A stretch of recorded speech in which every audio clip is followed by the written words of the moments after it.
Hi friends, welcome to St. Mary's Learning Academy, Iratibeta.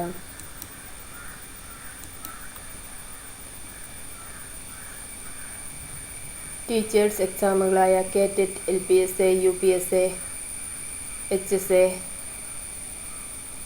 HSSD net, education set എന്നിവയ്ക്ക് ആവശ്യമായ സൈക്കോളജിയുടെ വീഡിയോയാണിത്. ഇന്നത്തെ വീഡിയോയിൽ learning അഥവാ പഠനം, അവയെ സ്വാധീനിക്കുന്ന ഘടകങ്ങളായ ഇൻഡിവിജ്വൽ വേരിയബിൾസ്, വൈയക്തിക ചരങ്ങൾ, ടാസ്ക് വേരിയബിൾസ്, പാഠ്യചരങ്ങൾ, മെത്തേഡ് വേരിയബിൾസ്, പഠനതന്ത്ര ചരങ്ങൾ ഇവയെക്കുറിച്ചാണ് ഈ video.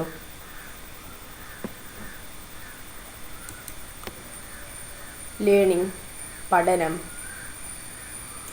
Learning is modification of behavior through experience. അതായത് പ്രവൃത്തികളെ നമ്മൾ അനുഭവങ്ങളുടെ വെളിച്ചത്തിൽ ഉണ്ടാക്കുന്ന മാറ്റമാണ് ലേണിംഗ് എന്ന് പറയുന്നത്. Learning is relatively permanent change in behaviour which occurs as a result of experience and practice. അല്ലെങ്കിൽ നമുക്കതൊരു പെർമനൻറ്റ് ചേഞ്ചാണ് എന്ന് പറയാം. ഒരു വ്യക്തി ജീവിത വ്യാപാരങ്ങൾക്കാവശ്യമായ അറിവും മനോഭാവങ്ങളും നൈപുണ്യങ്ങളും ആർജിക്കുന്ന പ്രക്രിയയാണ് പഠനം. പഠനത്തിൻ്റെ സവിശേഷതകൾ. Attributes of learning. Change in behaviour, പെരുമാറ്റത്തിലുള്ള മാറ്റം. പെർമനൻറ്റ് ചേഞ്ച്, സ്ഥിരമായ മാറ്റം. Depends on practice and experiences, അനുഭവങ്ങളുടെയും പരിശീലനത്തെയും ആശ്രയിച്ചിരിക്കുന്നു. ഈസ് നോട്ട് ഡയറക്ട്ലി ഒബ്സർവബിൾ, നേരിട്ട് നിരീക്ഷിക്കുവാൻ സാധ്യമല്ല. Learning is different from instant and maturation. That means instant means ജന്മവാസന അഥവാ സഹജാവബോധം. അതായത് ഒരു വ്യക്തിക്ക് ആ വ്യക്തിനെക്കുറിച്ച് തന്നെയുള്ള അവബോധമാണിത്. അത് എന്ന് പറയുന്ന അതും മച്ചുറേഷൻ പരിപക്വനം പ്രായപൂർത്തിയാകാമെന്ന് നമ്മൾ പറയുന്നത്. ഇതിൽ രണ്ടിൽ നിന്ന് ബയോളജിക്കൽ റെഡിനെസ് ആണ് ഒരു ഓർഗാനിസത്തിൻ്റെ, ഒരു വ്യക്തിയുടെ ജൈവപരമായിട്ടുള്ള റെഡിനെസ്, തയ്യാറെടുപ്പാണ്. അതുപോലെ തന്നെ മച്ചുറേഷൻ എന്ന് പറഞ്ഞാൽ ക്വാളിറ്റേറ്റീവ് ആയിട്ടുള്ള ചേഞ്ചസ് ആണ്. ഒരു മച്ചുറേഷൻ ലെവല് ആവശ്യമാണ്, ഒരു നിശ്ചിതമായിട്ടുള്ളൊരു പ്രായപരിധി ആവശ്യമാണ് പഠനം നടക്കുവാൻ. ലേണിംഗ് ഇൻസ്റ്റൻറ്റും മച്ചുറേഷനിൽ നിന്നും ഡിഫറെൻ്റ് ആണ് ലേണിംഗ് എന്ന് പറയുന്നത്. ഇവ അവയെ സ്വാധീനിക്കുന്ന ഘടകങ്ങളാണ്. Conditions affecting learning or variables in learning. ഇവയെ നമുക്ക് മൂന്നായിട്ട് തിരിക്കാം. ഇൻഡിവിജ്വൽ വേരിയബിൾസ്, വൈയക്തിക ചരങ്ങൾ, factors related to learner. Task variable, പാഠ്യചരങ്ങൾ. Conditions inherited in learning materials. Method variables, പഠനതന്ത്ര ചരങ്ങൾ. Variables associated with learning situations. Then individual variables ഏതൊക്കെയാണെന്ന് നോക്കാം. Age, maturation, sex, previous experience, socio economic status, psychological factors, physical handicap, fatigue അഥവാ തളർച്ച, motivation, പ്രയോജനം. Age, വയസ്സ്, maturation, പരിപക്വനം, sex, then previous മുൻ പരിചയം, സോഷ്യോ എക്കണോമിക് സ്റ്റാറ്റസ്, സാമൂഹ്യ സാമ്പത്തിക അവസ്ഥ, സൈക്കോളജിക്കൽ ഫാക്ടേഴ്സ്, മാനസികമായിട്ടുള്ള ഘടകങ്ങൾ, ഫിസിക്കൽ ഹാൻഡിക്യാപ്പ്, ശാരീരികമായ വൈകല്യം, ഇവയെല്ലാമാണ്. ഇതേക്കുറിച്ച് ഡീറ്റെയിൽഡ് ആയിട്ട് അറിയണമെങ്കിൽ ഡീറ്റെയിൽഡ് ആയിട്ടുള്ള വീഡിയോ ഭാഗം ശ്രദ്ധിക്കുക. ടാസ്ക് വേരിയബിൾസ്, പാഠ്യചരങ്ങൾ. ലെങ്ത് ഓഫ് ലേണിംഗ് മെറ്റീരിയൽ, പഠനവസ്തുവിൻ്റെ ദൈർഘ്യം. Difficulty level of learning material, പാഠ്യവസ്തുവിൻ്റെ കഠിനത. Relevance and meaningfulness of material, പാഠ്യവസ്തുവിൻ്റെ അർത്ഥപൂർണതയും പ്രസക്തിയും. Inference or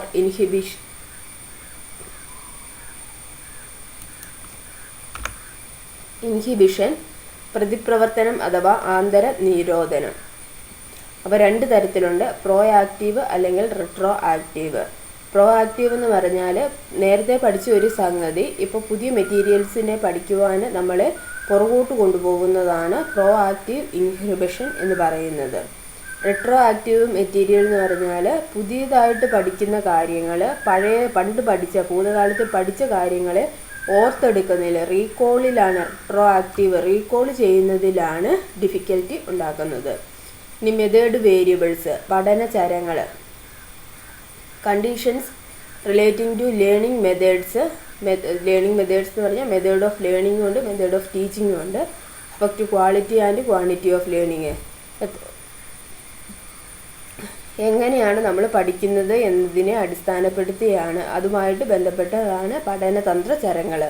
methods of learning പലതരത്തിലുണ്ട്. അതിനായിട്ടുള്ള മെയിനായിട്ടുള്ള മെത്തേഡ്സാണ് ഇതിനകത്ത് തന്നിരിക്കുന്ന ഒന്ന് ഹോൾ മെത്തേഡ്, പൂർണ്ണ പഠന രീതി; പാർട്ട് മെത്തേഡ്, ഭാഗിക പഠന രീതി; മിക്സഡ് മെത്തേഡ്, മിശ്രിതമായ പഠന രീതി; പ്രോഗ്രസീവ് മെത്തേഡ്, പുരോഗമനമായ പഠന രീതി; ക്രാമിംഗ്, കാണാപ്പാഠം പഠിക്കുക.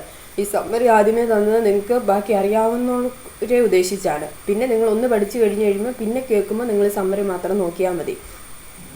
അപ്പോൾ എന്ത് ചെയ്യുക, നിങ്ങൾ സമ്മറി ആദ്യം ഒന്ന് കേട്ടിട്ട് ബാക്കി ഡീറ്റെയിൽഡായിട്ട് അറിയില്ലാത്തവർ വീഡിയോ ഫുൾ കാണുക.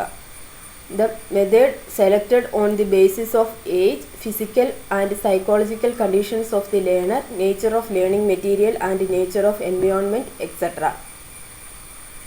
അതായത് ഓരോ വ്യക്തിയുടെയും പ്രായം, അവരുടെ ഫിസിക്കലായിട്ടുള്ള സ്റ്റാറ്റസ്, മാനസികമായ അവസ്ഥ, പിന്നെ എങ്ങനെയാണ് പഠിക്കുന്നത്, അല്ലെ മെറ്റീരിയൽസിൻ്റെ നേച്ചർ എന്താണ്, ഇവയൊക്കെ അടിസ്ഥാനപ്പെടുത്തിയാണ് ഏത് മെത്തേഡ് തിരഞ്ഞെടുക്കണമെന്ന് നമ്മൾ ശ്രദ്ധിക്കുന്നത്.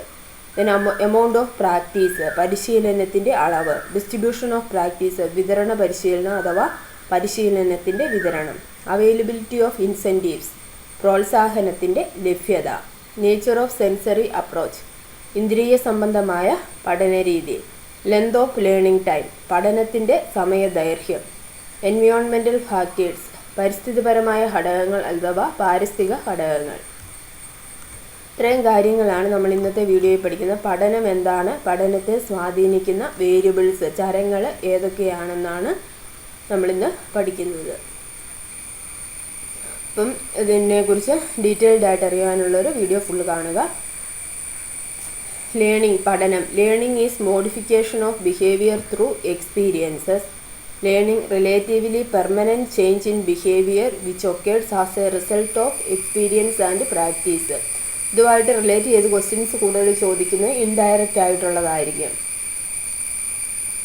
ഒരു വ്യക്തി ജീവിത വ്യാപാരങ്ങൾക്ക് ആവശ്യമായ അറിവും മനോഭാവങ്ങളും നൈപുണ്യങ്ങളും ആർജിക്കുന്ന പ്രക്രിയയാണ് പഠനം. ഈ പഠനത്തെക്കുറിച്ച് പലരും പറഞ്ഞിരിക്കുന്ന ഓരോ അപ്രോച്ചസ് അനുസരിച്ച് ഉള്ള ഡെഫിനീഷൻസാണ് താഴെ കൊടുത്തിരിക്കുന്നത്. ഒരു വ്യക്തിയിൽ ബോധപൂർവം ഉണ്ടാകുന്ന പ്രവർത്തന വ്യതിയാനമാണ് പഠനം, behavioural change. It is an conditioning process.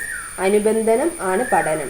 പുരോഗമനാത്മകമായ വികസനം. It is a progressive behaviour adaptation. പ്രചോദക പ്രതികരണങ്ങളുടെ ബന്ധം സൃഷ്ടിക്കൽ. Stimulus response bonding. അനുരൂപീകരണ പ്രക്രിയ, മോഡലിംഗ്. അറിവിൻ്റെ സൃഷ്ടി, കൺസ്ട്രക്ഷൻ ഓഫ് നോളജ്. സമഗ്ര ദർശനത്തിലൂടെ ഉണ്ടാകുന്ന ഉൾക്കാഴ്ച, ഇൻസൈറ്റ്. സാമൂഹിക സാംസ്കാരിക പ്രക്രിയ, സോഷ്യോ കൾച്ചറൽ പ്രോസസ്. സ്വാഭാവികമായ ഒരു പ്രക്രിയയുടെ ഉൽപ്പന്നം. എങ്ങനെ പഠിക്കാമെന്ന് പഠിക്കുന്നത് ബ്രൂണർ പറഞ്ഞത് how to learn. Learning is how to learn. ഇനി ആട്രിബ്യൂട്ട്സ്, പഠനത്തിൻ്റെ സവിശേഷതകളെ എങ്ങനെയൊക്കെയാണ് സ്വാധീനിക്കുന്നതെന്നുള്ളത്. ഒന്ന്, പെരുമാറ്റം, change in behaviour. Permanent change, സ്ഥിരമായ മാറ്റം. Fast for barely long time due to motivation. Fatigue and adaptation. അനുഭവങ്ങളെയും പരിശീലനത്തെയും ആശ്രയിച്ചിരിക്കുന്നു. Depends on practice and experiences. Changes due to growth, maturation or injury are not learned behaviour. അതായത് ഇത് അനുഭവങ്ങളുടെ depends on പ്രാക്ടീസും അനുഭവങ്ങളും പരിശീലനവും കൊണ്ടുണ്ടാകുന്നവയാണ്. എന്നാൽ മച്ചുറേഷനും ഗ്രോത്തോ അല്ലെങ്കിൽ ഇഞ്ചുറി മൂലമോ ഉണ്ടായിട്ടുണ്ടാകുന്ന പഠനം ചേഞ്ചസ് എന്ന് പറയുന്നത് എന്തല്ല ബിഹേവിയർ ചേഞ്ചസ് എന്നല്ലേ പറഞ്ഞത്. അപ്പോൾ അങ്ങനെ ഉണ്ടാകുന്ന ചേഞ്ചസ് എന്ന് പറയുന്നത് ലേൺഡ് ബിഹേവിയർ അല്ല. Then it is not directly observable, നേരിട്ട് നിരീക്ഷിക്കുവാൻ നമുക്ക് സാധ്യമല്ല, എന്നാൽ മാനിഫെസ്റ്റഡ് ത്രൂ ആക്ടിവിറ്റീസ്, പ്രവൃത്തിയിലൂടെ നമുക്ക് അതിനെ കണ്ടെത്തുവാൻ സാധിക്കും. അതുപോലെ തന്നെ ഇറ്റ് ഈസ് മെഷറബിൾ, ലേണിങ്ങിനെ നമുക്ക് മെഷർ ചെയ്യുവാൻ സാധിക്കും. Learning is different from instant and maturation. Instant എന്ന് പറഞ്ഞാൽ സഹജാവബോധം അല്ലെങ്കിൽ ജന്മവാസന. അപ്പോൾ ഒരു pattern of behaviour which is complex in nature found among the members of a species occurs without a prior learning and is released by a particular stimulus.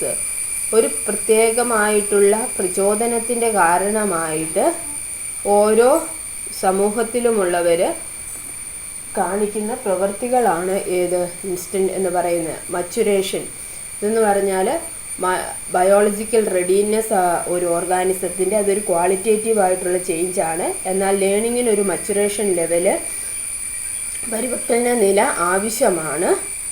നമുക്ക് ഓരോ ലെവലിലും എത്തിച്ചേരുന്നതിന് മുമ്പ് കുട്ടികളെ force ചെയ്ത് പഠിപ്പിച്ചിട്ടുണ്ടെങ്കിൽ ടൈമും എഫേർട്ടും വേസ്റ്റ് ആകുകയുള്ളൂ, ഗുഡ് റിസൾട്ട് കിട്ടുകയില്ല, കുട്ടികൾ mental ഫറ്റീഗിലേക്ക് പോകും.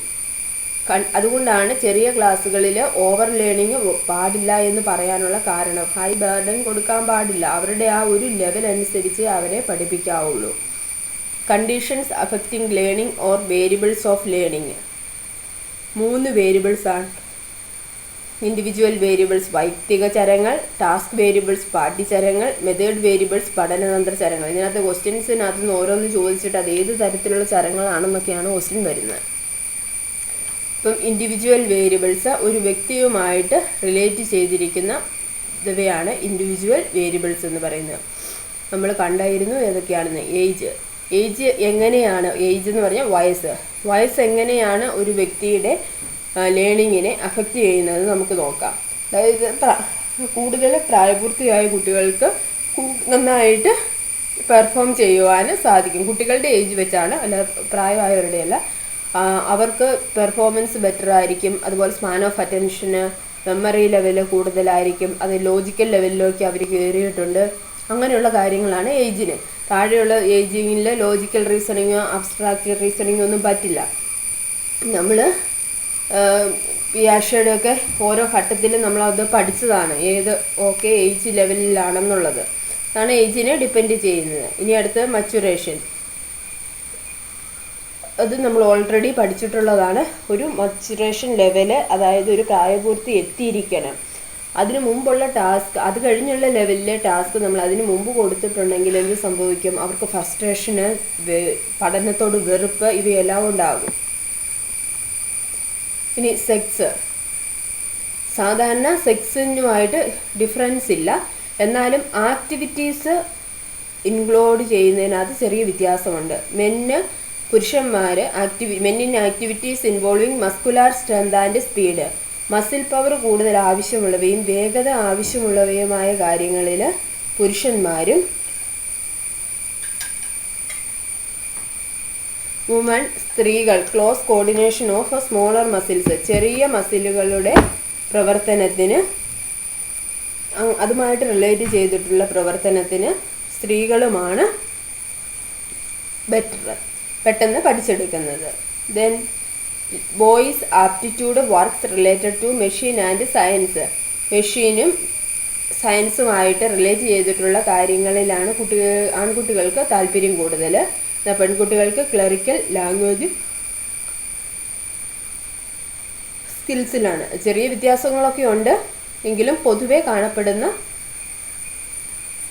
കാര്യങ്ങളാണിത്. ഇനി അടുത്ത് പ്രീവിയസ് എക്സ്പീരിയൻസ്, അതായത് മുൻ പരിചയമുണ്ടെങ്കിൽ ലേണിംഗ് പെട്ടെന്ന് നടക്കും. അതുപോലുള്ളൊരു സിമിലർ സിറ്റുവേഷനിലെത്തുമ്പോൾ. അപ്പോൾ അതൊരു ഇമ്പോർട്ടൻ്റ് ആയിട്ടുള്ളൊരു ഫാക്ടറാണ്. Socio economic status. ഇപ്പം ഡെവലപ്ഡ് ഏരിയാസിൽ എത്തിച്ചേരുന്ന കുട്ടികൾക്ക് വേറെ കാര്യങ്ങളെക്കുറിച്ചൊന്നും ശ്രദ്ധിക്കേണ്ട, അവർക്ക് പഠിച്ചാൽ മാത്രം മതി. അതുപോലെ തന്നെ അഡീഷണൽ മെറ്റീരിയൽസ്, ഫെസിലിറ്റീസ് എല്ലാം അവർക്ക് കൂടുതലുണ്ടായിരിക്കും.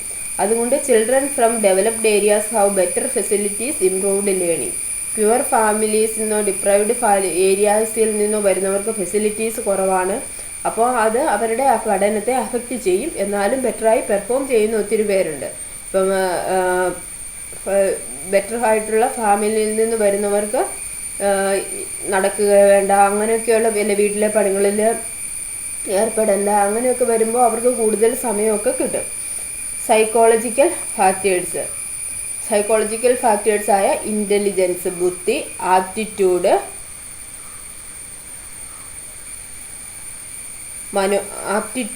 അഭിമത, മനോഭാവം, ഇൻട്രസ്റ്റ്, താല്പര്യം, ഇമോഷണൽ സ്റ്റെബിലിറ്റി, വൈകാരികമായിട്ടുള്ള ബാലൻസ് ചെയ്തുള്ള അവസ്ഥ, സ്പാൻ ഓഫ് അറ്റൻഷൻ, ശ്രദ്ധയുടെ ദൈർഘ്യം, കോൺസെൻട്രേഷൻ എബിലിറ്റി, എത്രമാത്രം നേരം കോൺസെൻട്രേറ്റ് ചെയ്തിരിക്കാം, ഇതിനെക്കുറിച്ചൊക്കെ നമ്മൾ ഡീറ്റെയിൽഡ് ആയിട്ട് അടുത്ത വീഡിയോയിൽ പഠിക്കുന്നുണ്ട്. Then personality traits. ഓരോ വ്യക്തിയുടെ ഇങ്ങനെയുള്ള പേഴ്സണാലിറ്റി ട്രൈറ്റ്സ് പോസിറ്റീവായിട്ടും നെഗറ്റീവായിട്ടും അഫക്റ്റ് ചെയ്യാം. Physical handicap. ഒരു സിംഗിൾ ഓർഗൻ മാത്രമല്ല പഠനത്തെ സഹായിക്കുന്നത്. എല്ലാ സെൻസ് ഓർഗൻസും, ഗ്ലാൻഡ്സും, CNS സെൻട്രൽ നെർവസ് സിസ്റ്റം, അതുപോലെ തന്നെ മസിൽസ്, ഇതിലേതെങ്കിലും ഒരെണ്ണത്തിന് ഡിഫക്റ്റ് ഉണ്ടായിട്ടുണ്ടെങ്കിൽ അതെന്തിനെ ഇതുകൊണ്ട് ബാധിക്കും? പഠനത്തെ ബാധിക്കും. അതാണ് ഡെഫായിട്ടുള്ള പേഴ്സൺസ് ഇനെന്ത് സംഭവിക്കും? അവർക്ക് സംസാരത്തിന് അവർ പുറകോട്ടായിരിക്കും. അവർക്ക് സംസാരിക്കാൻ പറ്റുമെങ്കിലും അവർ സംസാരത്തിൽ പുറകോട്ടായിരിക്കും. അതിന് കാരണം അവർക്ക് ശ്രവണം അസാധ്യമാകുന്നില്ല. ഇനി ഫറ്റീഗ്, തളർച്ച. ഇത് ഫിസിക്കലാകാം, മെൻ്റലാകാം.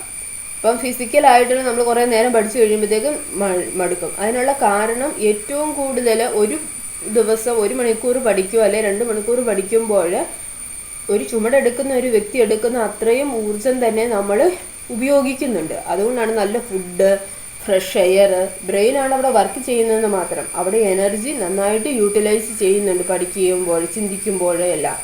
പാസീവായിട്ടിരിക്കുമ്പോൾ അത്രയില്ല, ആക്റ്റീവായിട്ട് നമ്മൾ പഠിക്കുമ്പോൾ നന്നായി ബ്രെയിൻ യൂസ് ചെയ്യുന്നുണ്ട്. അതിനാൽ അതുപോലെ നല്ല ഫുഡ് കുട്ടികൾക്ക് കൊടുക്കണം. Physical or mental. Okay. Then mental ഫറ്റീഗിൻ്റെ central nervous system, CNS prolonged കുറേ നേരം വർക്ക് ചെയ്ത് കഴിയുമ്പം നമ്മുടെ തലച്ചോറും അതുമായിട്ട് ബന്ധപ്പെട്ട മസ്തിഷ്കവും അതുമായിട്ട് ബന്ധപ്പെട്ടിട്ടുള്ള ഭാഗങ്ങളുടെയും ന്യൂറോൺസിൻ്റെയും നെർവസ് സിസ്റ്റത്തിൻ്റെയും ഒക്കെ തളർച്ച. അതിനു വേണ്ടിയാണ് നമ്മൾ ഇടയ്ക്ക് റെസ്റ്റ് എടുക്കുകയും ബൂസ്റ്റപ്പ് ആക്ടിവിറ്റീസ് ചെയ്യുകയും ചെയ്യുന്നത്. അടുത്തതാണ് ഇമ്പോർട്ടൻ്റ് ആയിട്ടുള്ള ഒരു ഇൻഡിവിജ്വൽ വേരിയബിളാണ് മോട്ടിവേഷൻ അഥവാ പ്രചോദനം. It may be internal or external. ഉള്ളിൽ നിന്നുള്ളതോ പുറത്തു നിന്നുള്ളതോ ആകാം. അതെന്ന് പറയുന്നത് force within organism arouses the organism and put into action. ഒരു വ്യക്തിയുടെ ആന്തരിക പ്രചോദനം എന്ന് പറഞ്ഞാൽ ആ വ്യക്തിനെ ഉള്ളിൽ നിന്നും വരുന്നതാണ്. അത് അവൻ എന്ത് ചെയ്യും? ഇത് എനിക്ക് ചെയ്ത് തീർക്കണം എന്നുള്ളൊരു ഇത് വരുമ്പോൾ മടി കൂടാതെ പഠിച്ചെടുക്കും. തന്നെയാണ് നിങ്ങൾ കേട്ടിട്ട് പഠിക്കുന്നവർക്കും. നിങ്ങളുടെ ഉള്ളിലൊരു മോട്ടിവേഷൻ ഉണ്ടെങ്കിൽ മാത്രമേ നിങ്ങൾക്ക് എന്ത് ചെയ്യാൻ സാധിക്കുകയുള്ളൂ? പഠിക്കുവാൻ സാധിക്കുകയുള്ളൂ. ഏത് സിറ്റുവേഷനാണ്, എനിക്ക് കുട്ടികളുണ്ട്, ഒരിടത്ത് പോയി പഠിക്കാൻ പറ്റുന്നില്ല, അങ്ങനെയുള്ള ചിന്തകളൊക്കെ മാറ്റി വെച്ചിട്ട് നമുക്ക് ഉള്ള സാഹചര്യങ്ങളെ എങ്ങനെ പ്രയോജനപ്പെടുത്തണം എന്നുള്ളതാണ് നമ്മൾ ചിന്തിക്കേണ്ടത്. നമുക്ക് പല കുറവുകളും ഉള്ളവരാണ് എല്ലാ വ്യക്തികളും. എല്ലാവർക്കും എല്ലാ സാഹചര്യങ്ങളും ഇല്ല. അപ്പോൾ ആ കുറവുകളിൽ നിന്ന് നമ്മൾ മുന്നോട്ട് പോയി പഠിച്ച് ജയിക്കുക എന്നുള്ളതാണ് നമ്മുടെ ലക്ഷ്യം. അപ്പം ഇനി difference in motivation, difference in learning. മോട്ടിവേഷനും ആന്തരിക പ്രചോദനവും അല്ലെങ്കിൽ ബാഹ്യമായിട്ടുള്ള പ്രചോദനം, നമുക്ക് സപ്പോർട്ടിംഗ് ആയിട്ടുള്ളൊരു ഫാമിലിയും കൂടി ഉണ്ടെങ്കിൽ നമുക്ക് നന്നായിട്ട് കാര്യങ്ങൾ ചെയ്യുവാൻ സാധിക്കും. അതുപോലെ തന്നെ കുട്ടികൾക്കും മോട്ടിവേഷൻ നമ്മൾ എക്സ്റ്റേണൽ ആയിട്ടും കൊടുക്കണം, ഇൻറ്റേർണൽ ആയിട്ടുള്ളൊരു മോട്ടിവേഷനും കൊടുക്കണം. അത് ലേണിങ്ങിനെ നന്നായി അഫക്റ്റ് ചെയ്യുന്നൊരു ഫാക്ടറാണ്. Task variable, പാഠ്യചരങ്ങൾ.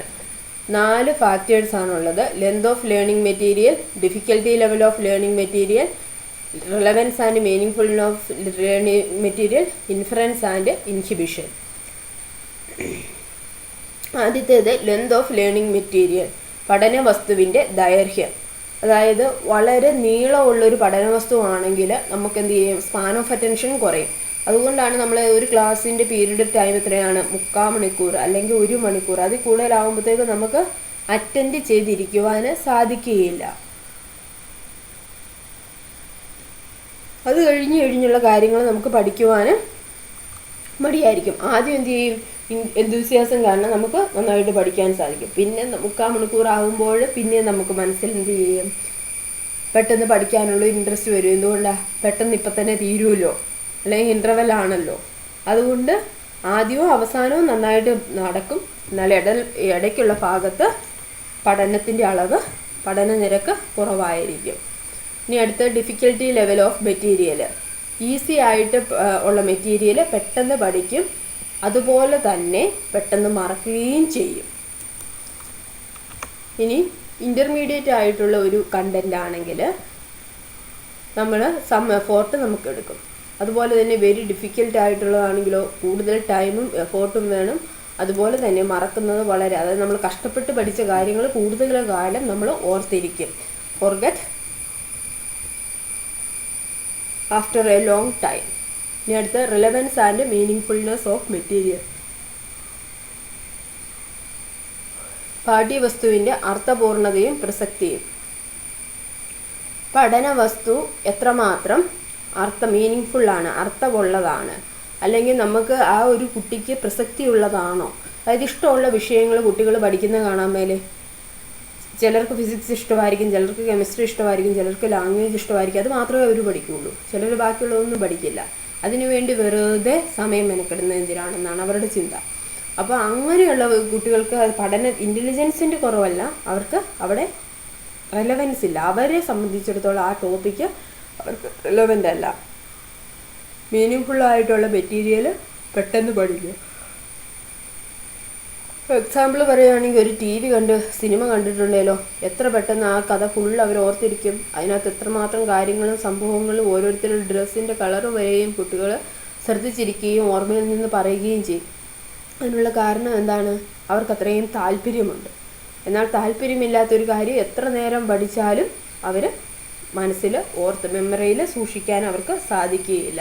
അതുകൊണ്ട് വളരെ ഇമ്പോർട്ടൻ്റ് ആയിട്ടുള്ളൊരു ഫാക്ടറാണിത്. അതുകൊണ്ടാണ് ആ കുട്ടികളെ അവർക്ക് ഇൻട്രസ്റ്റ് ഉള്ള മേഖലകളിലേക്ക് തിരിച്ചു വിടണമെന്ന് പറയുന്നത്. അതുപോലെ തന്നെ ജീവിതത്തിലാണെങ്കിലും ഇൻട്രസ്റ്റ് ഇല്ലാത്തൊരു മേഖലയിൽ ചെന്ന് കഴിഞ്ഞാൽ പിന്നെ അവർക്കൊരു മനസ്സമാധാനവും ഉണ്ടാകുകയില്ല. Not to force children to learn things which is not relevant to them. അവർക്ക് പ്രസക്തമല്ലാത്ത ഒരു കാര്യം നമ്മൾ ഒരിക്കലും അവരെ ഫോഴ്സ് ചെയ്ത് പഠിപ്പിക്കരുത്.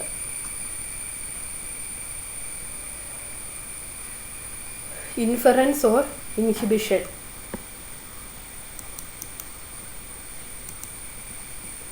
പ്രതിപ്രവർത്തനം അഥവാ ആന്തരനിരോധനം. അതായത് നേരത്തെ പഠിച്ച കാര്യങ്ങളുമുണ്ട്, പുതിയതായിട്ട് പഠിക്കുന്ന കാര്യങ്ങളുമുണ്ട്. ഇത് തമ്മിലുള്ള പ്രതിപ്രവർത്തനം മൂലം അല്ലെങ്കിൽ ഉള്ളിൽ നിന്നുള്ള പ്രവർത്തനം മൂലം പുതിയ പഠനത്തെ സ്വാധീനിക്കുന്നതാണ്, അല്ലെങ്കിൽ പണ്ട് പഠിച്ചതിനെ സ്വാധീനിക്കുന്നതാണ് ഇത്. 2 തരത്തിലുണ്ട്, പ്രോ ആക്റ്റീവും റിട്രോ ആക്റ്റീവും. പ്രോ ആക്റ്റീവ് എന്ന് പറഞ്ഞാൽ മുമ്പ് പഠിച്ചത്, previously learned material infers with the learning of new material. പഠിച്ച ഒരു സംഗതി സ്വഭാവമാക്കിയതിനാൽ പുതിയ കാര്യങ്ങൾ പഠിക്കുവാൻ ആ വ്യക്തിക്ക് ബുദ്ധിമുട്ട് അനുഭവപ്പെടുന്നു. Retro active, new material imposes problem on the recall of previously learned material. പുതുതായി പഠിക്കുന്ന വിഷയങ്ങൾ എന്ത് സംഭവിക്കും, പുതുതായിട്ട് കഴിഞ്ഞപ്പോഴത്തേക്കും പണ്ട് പഠിച്ചതിനെ ഓർമ്മയിലേക്ക്, റീകോൾ എന്ന് പറഞ്ഞാൽ ഓർത്തെടുക്കുക, റിമെമ്പറിങ്ങിന് എന്ത് ചെയ്യും, ഡിഫിക്കൽട്ടി ഉണ്ടാക്കുന്നതാണ്. അതാണ് റിട്രോ ആക്റ്റീവ് ഇൻഹിബിഷൻ എന്ന് പറയുന്നത്. ഇതിൻ്റെ കാരണങ്ങൾ: 1 സിമിലാരിറ്റി ഓഫ് മെറ്റീരിയലുകളുടെ സാദൃശ്യം. 2 സിമിലാരിറ്റി ഓഫ് ലേണിംഗ്, പഠന രീതിയുടെ സാദൃശ്യം. മെത്തേഡ് ഓഫ് ലേണിംഗ്, എങ്ങനെ പഠിച്ചു എന്നുള്ളത്. It is greater when 2 things are learned one after another. ഒരേപോലെയുള്ള 2 കാര്യങ്ങൾ മുൻപ് പഠിച്ചതിന് ശേഷം മെമ്മറിയിൽ ഉറയ്ക്കുന്നതിന് മുൻപ് രണ്ടാമത് പഠിക്കുമ്പോഴാണ് ഇത് സംഭവിക്കുന്നത്. മെത്തേഡ് വേരിയബിൾസ്, പഠന തന്ത്ര ചരങ്ങൾ. Conditions related to learning methods. Methods of learning and methods of teaching affect quality and quantity of learning. എങ്ങനെ പഠിപ്പിക്കുന്നു, എങ്ങനെ പഠിക്കുന്നു, ഇത് രണ്ടും എന്തിനെ സ്വാധീനിക്കും? പഠനത്തിൻ്റെ ക്വാളിറ്റിനെയും അളവിനെയും അതിൻ്റെ സവിശേഷതകളെയും ബാധിക്കും. ഇനി പലതരത്തിലുള്ള മെത്തേഡ്സ്. ഒന്ന് ഹോൾ മെത്തേഡ്, പൂർണ്ണ പഠന രീതി. നമ്മൾ പഠിക്കുന്ന മെറ്റീരിയൽസ് മൊത്തവും ഒന്നിച്ച് പഠിക്കുന്നത്, പഠിക്കാനുള്ള കാര്യം ഒന്നിച്ച് ഒറ്റ യൂണിറ്റ് ആയിട്ട് പഠിക്കുന്നതാണ് ഹോൾ മെത്തേഡ് എന്ന് പറയുന്നത്. ഇങ്ങനെയുള്ളത് നമുക്ക് എപ്പോഴാണ് ചെയ്യാൻ സാധിക്കുന്നത്? റീസണബിൾ ആയിട്ടുള്ളൊരു ലെന്ത് ആണെങ്കിൽ മാത്രമാണ് നമുക്ക്, അതുപോലെ ഈസി ആയിട്ടുള്ള മെറ്റീരിയലും ആണെങ്കിൽ നമുക്ക് ഹോൾ മെത്തേഡ് യൂസ് ചെയ്യാൻ സാധിക്കുകയുള്ളൂ. ഇനി അടുത്ത പാർട്ട് മെത്തേഡ്. പാർട്ട് മെത്തേഡിൽ എന്ത് ചെയ്യും? നമ്മൾ മെറ്റീരിയലിനെ പല ഭാഗങ്ങളായിട്ട് തിരിക്കും, ഭാഗിക പഠന രീതി. എന്നിട്ട് ഓരോ പാർട്ടും പഠിച്ചിട്ട് അവയെല്ലാം കൂടെ ഒന്നിച്ച് കൊണ്ടുവരും. അതാണ് പാർട്ട് മെത്തേഡ്. അപ്പം എന്ത് ചെയ്യാൻ പറ്റും? നമുക്ക് ഓരോരോ ഭാഗത്തിൽ മാസ്റ്ററി ലേണിങ് എന്നാന്ന് നമ്മൾ പഠിക്കും. അതിനകത്ത് നന്നായിട്ട് പഠിച്ചു കഴിയുമ്പോൾ അത് ആ ഒരു വ്യക്തിക്ക് ഒരു സാറ്റിസ്ഫാക്ഷൻ കൊടുക്കും, സംതൃപ്തി നൽകും. ആ സംതൃപ്തി മൂലം പിന്നെയും കൂടുതൽ കാര്യങ്ങൾ പഠിക്കുവാനും ആ വ്യക്തിയെ മുന്നോട്ട് കൊണ്ടുപോകാനുള്ളൊരു മോട്ടിവേഷൻ ഫാക്ടറായിട്ട് ഇത് ആക്ട് ചെയ്യും, പ്രവർത്തിക്കും. മിക്സഡ് മെത്തേഡ്, മിശ്രമായ പഠന രീതി, സമ്മിശ്ര പഠന രീതി. ഇവിടെ എന്ന് പറഞ്ഞാൽ ഹോൾ മെത്തേഡിൽ തുടങ്ങും, ആദ്യം മൊത്തവും പഠിക്കാൻ തുടങ്ങും. എന്നിട്ട് അതിനകത്ത് ഡിഫിക്കൽട്ട് ആയിട്ടുള്ള ഓരോ പാർട്ടും എന്ത് ചെയ്യും? സെപ്പറേറ്റ് ചെയ്ത് വെക്കും. എന്നിട്ട് ആ ഡിഫിക്കൽട്ട് ആയിട്ടുള്ള പാർട്ട് തന്നെ പഠിക്കും. അത് കഴിഞ്ഞിട്ട് മൊത്തവും കൂടെ ഒന്നിച്ച് പഠിക്കും. അതായത് starts with whole method, then identify the difficult part and study that part or portion. ആ ഡിഫിക്കൽട്ടായിട്ടുള്ള പാർട്ട് പഠിക്കും. Then goes on with the whole method, പിന്നെ കണ്ടിന്യൂ ചെയ്യും ഹോൾ മെത്തേഡിൽ. ഇതിനടുത്ത് പ്രോഗ്രസീവ് മെത്തേഡ്, പുരോഗമനമായ പഠന രീതി. പുരോഗമന പഠന രീതി പല പേരുകളിൽ അറിയപ്പെടുന്നുണ്ട്. പ്രോഗ്രസീവ് എന്ന് പറഞ്ഞിട്ടുണ്ടെങ്കിൽ ഇൻക്രീസ് ചെയ്ത് വരുന്നത്. അപ്പം എന്ത് ചെയ്യും? മെറ്റീരിയലിനെ പല പാർട്ടായിട്ട് തിരിക്കും. എന്നിട്ട് ആദ്യത്തെ പാർട്ട് പഠിക്കും, ദെൻ സെക്കൻഡ് പാർട്ട് പഠിക്കും, പിന്നെ ഫസ്റ്റ് സെക്കൻഡും കൂടെ ഒന്നിച്ച് പഠിക്കും. പിന്നെ തന്നെ എന്ത് ചെയ്യും? തേർഡ് പാർട്ട് പഠിക്കും, ഫസ്റ്റ് സെക്കൻഡ് തേർഡ് അങ്ങനെ ഒന്നിച്ച്. അങ്ങനെ നമ്മൾ പഠിക്കുന്നതാണ് പ്രോഗ്രസീവ് മെത്തേഡ് എന്ന് പറയുന്നത്. അടുത്ത് ക്രാമിങ്, കാണാപ്പാഠം പഠിക്കുക. ഇതിൻ്റെ ലക്ഷ്യം എന്ന് പറഞ്ഞിട്ടുണ്ടെങ്കിൽ പെട്ടെന്നുള്ളൊരു റീപ്രൊഡക്ഷന് വേണ്ടിയുള്ളതാണ് ക്രാമിങ് എന്ന് പറയുന്നത്. Attempt for immediate reproduction, relatively large material study in short time. വളരെയേറെ ദീർഘമായിട്ടുള്ള മെറ്റീരിയൽസ് ചെറിയൊരു സമയം കൊണ്ട് പഠിക്കുവാൻ സാധിക്കും എന്നുള്ളതാണ് ഇതിൻ്റെ advantage. Purpose examination and not for behaviour change. ഇതിൻ്റെ പർപ്പസ് എന്ന് പറയുന്നത് പരീക്ഷയ്ക്ക് വേണ്ടിയാണ്, എന്തിനു വേണ്ടിയല്ല? ബിഹേവിയർ ചേഞ്ചസിൻ്റെ മാറ്റമുണ്ടാകുവാനല്ല. ലേണിങ്ങിൻ്റെ പ്രധാനപ്പെട്ട ഒരു എയിം എന്ന് പറയുന്നതാണ് change in behaviour as a result of practice and experience ആണ്. But here that is not a purpose in cramming. കാണാപ്പാഠം പഠിക്കുക. പരീക്ഷയുടെ തൊട്ട് മുമ്പ് ദൂരമാണ് നമ്മൾ പഠിക്കുന്നത്. അത് കഴിഞ്ഞ് അതിനെക്കുറിച്ച് ചോദിച്ചാൽ വല്ലതും അറിയാവോ? ഒന്നും അറിയില്ല. ഇത് റിയൽ പെർഫോമൻസിന് ഒരു വാല്യൂ ഇല്ല. ഇനി ഏത് മെത്തേഡാണ് നമ്മൾ ചൂസ് ചെയ്യേണ്ടത് എന്ന് ഡിപ്പെൻഡ് ചെയ്യുന്നത് ആ ഒരു വ്യക്തിയുടെ ഏജ്, വയസ്സ്, ഫിസിക്കൽ ആൻഡ് സൈക്കോളജിക്കൽ കണ്ടീഷൻസ്, മാനസികവും ശാരീരികവുമായിട്ടുള്ള അവസ്ഥ, പിന്നെ എങ്ങനെയാണ് പഠിക്കുന്നത്, എങ്ങനെയാണ് ആ മെറ്റീരിയലിൻ്റെ നേച്ചർ, പിന്നെ ചുറ്റുമുള്ള പരിസ്ഥിതി, എങ്ങനെയാണ് ആ കുട്ടി പഠിക്കുന്നത്, ഇങ്ങനെയുള്ള പല കാര്യങ്ങളെയും ആശ്രയിച്ചാണ് ഇരിക്കുന്നത്. Then next one is amount of practice, പരിശീലനത്തിൻ്റെ അളവ്. നമ്മൾ എത്രമാത്രം പരിശീലനം ചെയ്യുന്നുണ്ട് അതിനെ അനുസരിച്ചാണ് നമ്മുടെ റിട്ടൻഷൻ, മെമ്മറി ഇരിക്കുന്നത്. അപ്പം റിട്ടൻഷൻ ഇൻക്രീസസ് വിത്ത് പ്രാക്ടീസ്. നമ്മൾ പരിശീലിക്കുന്നതിനനുസരിച്ച് നമുക്ക് എന്ത് ചെയ്യാൻ സാധിക്കും? ഓർത്തിരിക്കുവാൻ സാധിക്കും, അല്ലെ പഠിച്ച കാര്യങ്ങൾ നിലനിർത്തുവാൻ. റിട്ടൻഷൻ എന്ന് പറഞ്ഞാൽ നിലനിർത്തുക എന്നാണ് അർത്ഥം. അപ്പം over learning is recommended for better retention. ഓവറായിട്ട് പഠിക്കുന്നതാണ് ഇത് റിട്ടൻഷൻ ഏറ്റവും നല്ലത്. എന്നാൽ ഓവർ ലേണിംഗ് എന്ന് പറഞ്ഞാൽ എന്താണ്? നമ്മൾ ആദ്യമായിട്ട് എറർലെസ് ആയിട്ട്, തെറ്റില്ലാതെ ആദ്യമായിട്ട് പഠിച്ചു കഴിഞ്ഞു പിന്നെയും പഠിക്കുന്നതാണ് ഓവർ ലേണിംഗ് എന്ന് പറയുന്നത്. ഇത് നമ്മൾ ഒരു സമയത്ത് ഒന്നിച്ചാണ് പഠിക്കുന്നത്. അതായത് ഇപ്പോൾ ഒരു ടോപ്പിക്ക് പഠിക്കാനെടുത്തു, അത് പിന്നെ റിപ്പീറ്റ് ചെയ്ത് ആ സമയത്ത് തന്നെയാണ് പഠിക്കുന്നത്. ഇനി അടുത്ത ഡിസ്ട്രിബ്യൂഷൻ ഓഫ് പ്രാക്ടീസ്, വിതരണത്തിൻ്റെ വിതരണം. ഇതെന്ന് പറഞ്ഞാൽ വളരെ ഇമ്പോർട്ടൻ്റ് ആയിട്ടുള്ളൊരു ഭാഗമാണ്. നമ്മുടെ ജീവിതത്തിലാണെങ്കിലും നമുക്ക് പ്രാക്ടീസ് ചെയ്യാവുന്ന ഒരു കാര്യമാണ്. ലോങ് ടേം മെമ്മറിയിൽ നമ്മൾ സൂക്ഷിച്ചു വെക്കണമെങ്കിൽ വിതരണ പരിശീലനമാണ് ഏറ്റവും അത്യാവശ്യം. അതായത് ഡിസ്ട്രിബ്യൂഷൻ ഓഫ് പ്രാക്ടീസ് എന്ന് പറഞ്ഞാൽ എന്താണെന്ന് ഞാൻ പറയാം. ഇന്ന് ഒരു കാര്യം പഠിച്ചു, അത് നാളെ ഒന്നും കൂടെ പഠിക്കണം. അത് കഴിഞ്ഞ് 7 ദിവസം കഴിഞ്ഞ് ഒന്നും കൂടെ പഠിക്കുക, പിന്നെ 14 ദിവസം കഴിഞ്ഞ് പഠിക്കുക, 21 ദിവസം കഴിഞ്ഞ് പഠിക്കുക. ഇങ്ങനെ പഠിച്ചൊരു കാര്യം ആ ഒരു വ്യക്തി ജീവിതത്തിൽ ഒരിക്കലും മറക്കുകയില്ല എന്നാണ് പറയുന്നത്. അപ്പം നമ്മൾ പഠിക്കുമ്പോൾ എപ്പോഴും ഒരെണ്ണം ഒരു 100 തവണ ഇരുന്ന് പഠിക്കുന്നതിനേക്കാളും നമ്മൾ മനസ്സിൽ ഉറച്ച് ഇരിക്കാനുള്ള എന്ത് ചെയ്യണം?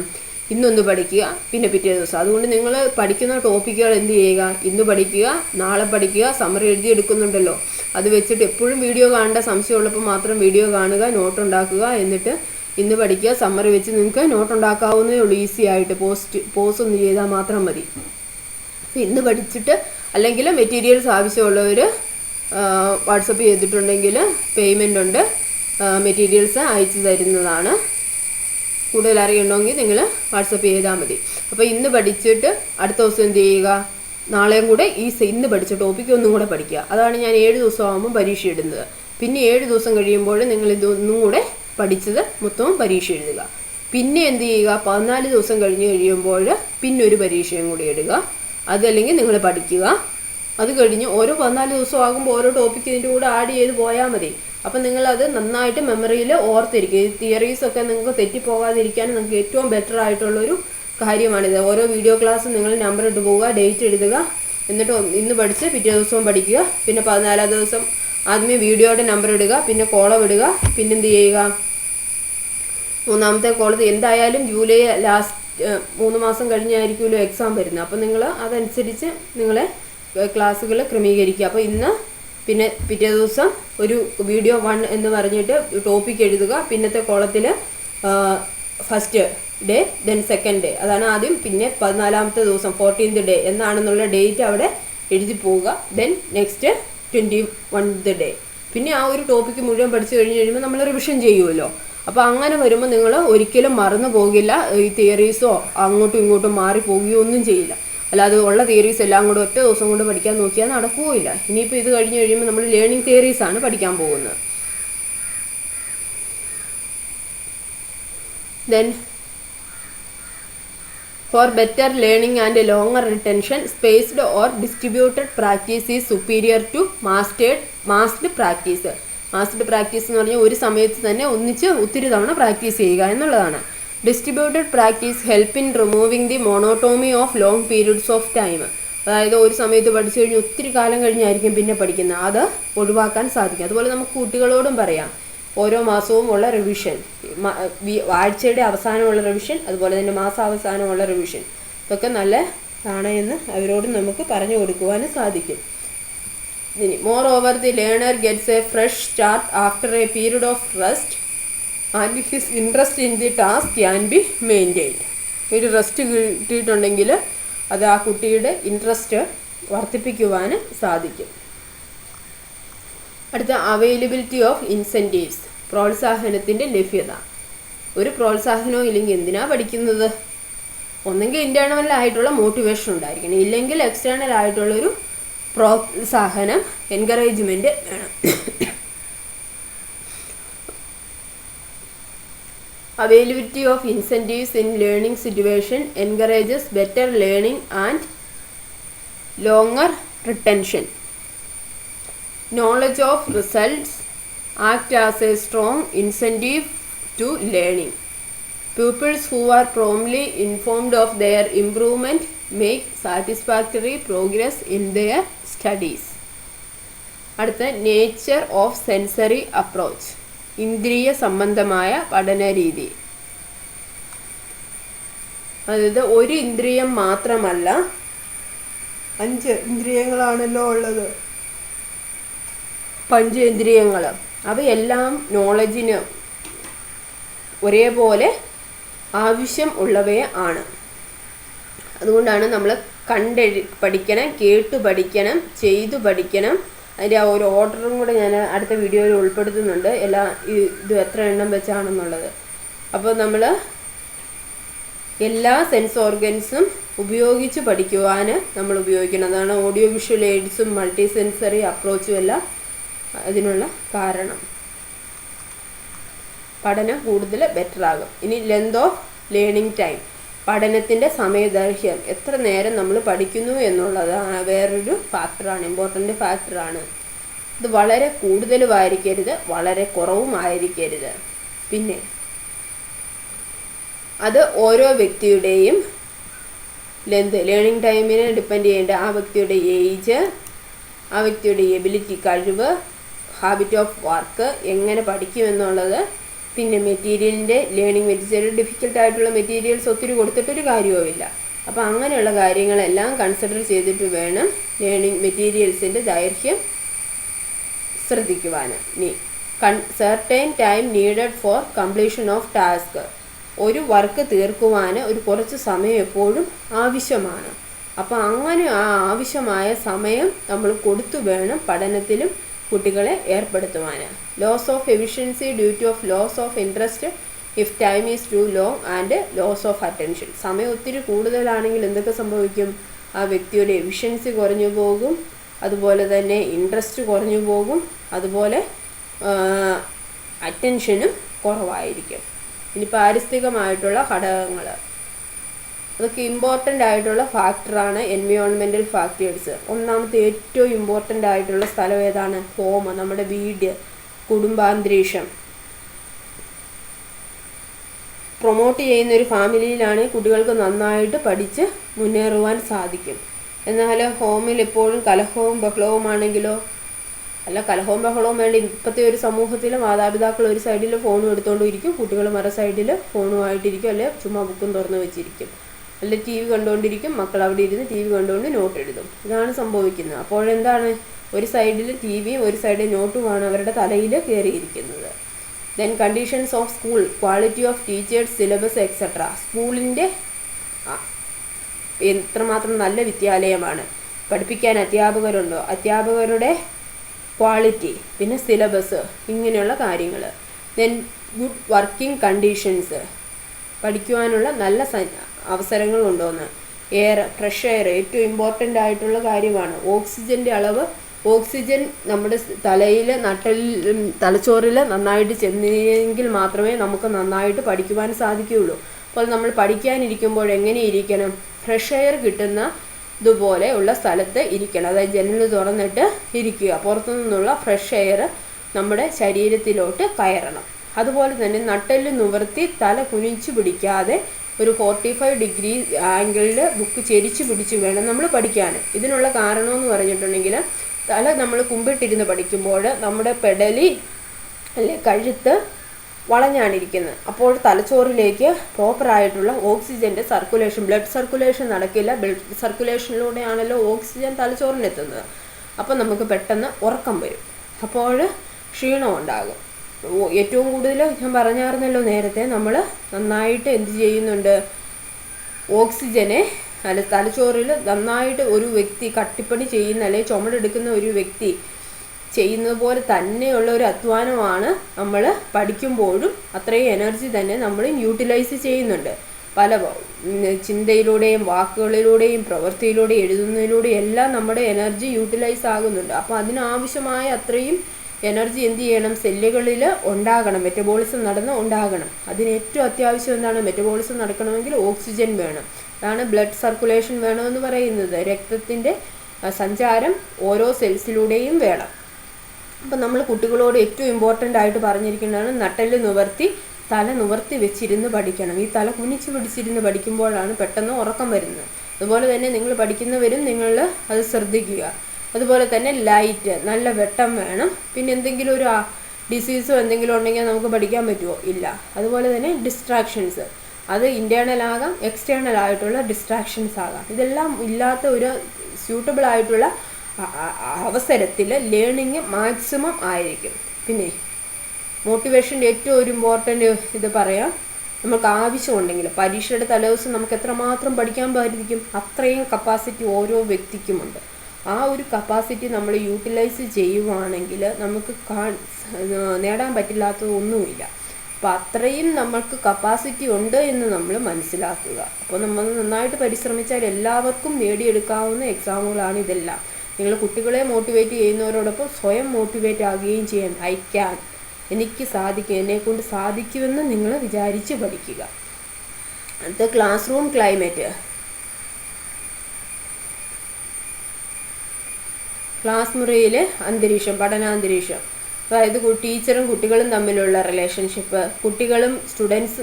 കുട്ടികൾ തമ്മിലുള്ള റിലേഷൻഷിപ്പ്, പിന്നെ സ്കൂളിലെ ടീച്ചേഴ്സ് തമ്മിലുള്ള റിലേഷൻഷിപ്പ്, ഇതെല്ലാം കുട്ടികളുടെ പഠനത്തെ ബാധിക്കും. Class room climate, that is relationship between teacher and students, between teachers etcetera affect the learning. Then advanced society എങ്ങനെയാണ് എന്നുള്ളത്. Is aware of importance of education and they help in studies, but in disadvantaged societies learning is retarded.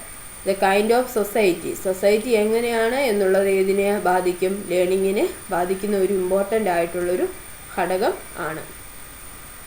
അപ്പോൾ ഇത്രയും ഭാഗമാണ് ഇന്നത്തെ വീഡിയോയിൽ ഉൾപ്പെടുത്തിയിരിക്കുന്നത്. ഇനി നമ്മൾ അടുത്ത ദിവസം പഠിക്കുന്ന പഠനത്തെ സ്വാധീനിക്കുന്ന ഘടകങ്ങൾ, അവയുമായിട്ട് ബന്ധപ്പെട്ട് ഇത് എല്ലാം ഡീറ്റെയിൽഡ് ആയിട്ട് ഇവയുമായിട്ട് ബന്ധപ്പെട്ട് ഒത്തിരി തിയറികളും കാര്യങ്ങളും എല്ലാം ഉണ്ട്. അപ്പം ഏതൊക്കെയാണ് നാളെ പഠിക്കുന്നത്? ബുദ്ധി, സർഗാത്മകത, ക്രിയേറ്റിവിറ്റി, ഓർമ്മ മെമ്മറി, മറവി ഫോർഗെറ്റിംഗ്, ശ്രദ്ധ അറ്റൻഷൻ, പഠനസന്നദ്ധത ലേണിംഗ് റെഡിനെസ്, അഭിപ്രേരണ മോട്ടിവേഷൻ, താല്പര്യം ഇൻട്രസ്റ്റ്, അഭിക്ഷമത ആപ്റ്റിറ്റ്യൂഡ്, മനോഭാവം ആറ്റിറ്റ്യൂഡ്, ഉത്കണ്ഠ ആങ്സൈറ്റി, പഠനശൈലി ലേണിംഗ് സ്റ്റൈല്, പഠനവേഗം ലേണിംഗ് സ്പേസ്, പരിപക്വനം മച്ചുറേഷൻ, പഠനാന്തരീക്ഷം ലേണിംഗ് അറ്റ്മോസ്ഫിയർ, കുടുംബ സാമൂഹിക ഘടകങ്ങൾ ഫാമിലി ആൻഡ് സോഷ്യൽ ഫാക്ടേഴ്സ്, വൈകാരിക അവസ്ഥ ഇമോഷണൽ സ്റ്റാറ്റസ്, പഠനാന്തരണം ട്രാൻസ്ഫർ ഓഫ് ലേണിംഗ് എന്നിവയാണ്. അപ്പോൾ ഇതിനകത്ത് കുറച്ച് കാര്യങ്ങളൊക്കെ നമ്മൾ നേരത്തെ പഠിച്ചതാണ്. കൂടുതലായിട്ടുള്ള കാര്യങ്ങൾ നമുക്ക് ഇനിയും പഠിക്കാനുണ്ട്. അതുമായിട്ട് റിലേറ്റ് ചെയ്ത തിയറികളുണ്ട്. അപ്പോൾ അതൊക്കെയാണ് നമ്മൾ ഇനി വരും ദിവസങ്ങളിൽ കാണുന്നത്.